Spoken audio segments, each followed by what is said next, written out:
भारत की राजनीति में चुनाव का सबसे बड़ा फॉर्मूला काम नहीं, जाति है। चुनावी सीटों का माइक्रो मैपिंग होता है। कहाँ किस जाति की आबादी कितनी है, किस बूथ पर डोमिनेंस किसका है, किस जाति की मोबिलाइजेशन क्षमता कितनी है, इस हिसाब से टिकट मिलता है। दोस्तों, मैं शहबाज रूहानी। आज हम बात करेंगे बिहार विधानसभा चुनाव में जातीय समीकरण और उम्मीदवार चयन के असल फॉर्मूले पर।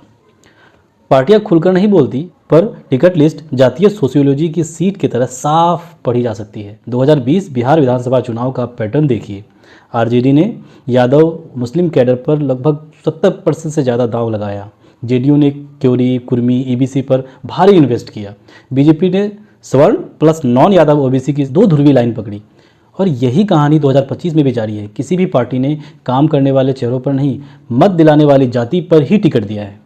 ये खेल सिर्फ बीजेपी जेडीयू तक सीमित नहीं है। आरजेडी, कांग्रेस सहित सभी छोटे दलों की कैंडिडेट लिस्ट भी यही साबित करती है कि टिकट काम चरित्र साख देखकर नहीं, कौन से नेता के पास उस इलाके में उसकी जाति के कितने वोट हैं उस पर दिया गया है। अब बात सिर्फ जाति तक सीमित नहीं रहती। कैंडिडेट कैसा है, चरित्र कैसा है, भ्रष्ट है, अपराधी है, इससे फर्क नहीं पड़ता। एक ही योग्यता पर्याप्त मानी जाती है, वोट दिला सकता है और वो जाति है। एडीआर के ऑफिशियल डेटा के अनुसार 2020 बिहार विधानसभा चुनाव में कुल उम्मीदवारों में लगभग 68% पर आपराधिक मामले दर्ज थे। 2025 बिहार विधानसभा चुनाव में भी आपराधिक छवि के नेताओं का औसत ऐसा ही है।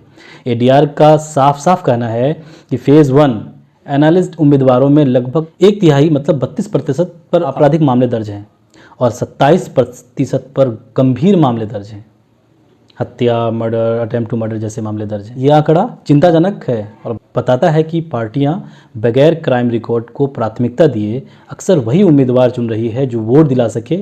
यानी अपराध कोई डिस्क्वालिफिकेशन नहीं है, बस जातीय इक्वेशन फिट होना चाहिए। और हाँ, जनता भी इसका हिस्सा है। कुछ हिस्सों में वोटर पहचान से वोट देते हैं तो कुछ हिस्सों में भावनाओं और जवाबदेही की कमी से। यानी ये एक पुराना चक्र है। पार्टियां जाति के हिसाब से टिकट देती है, वोटर पहचान पर वोट देता है, परिणाम वही पुराने समीकरण को मजबूत करता है।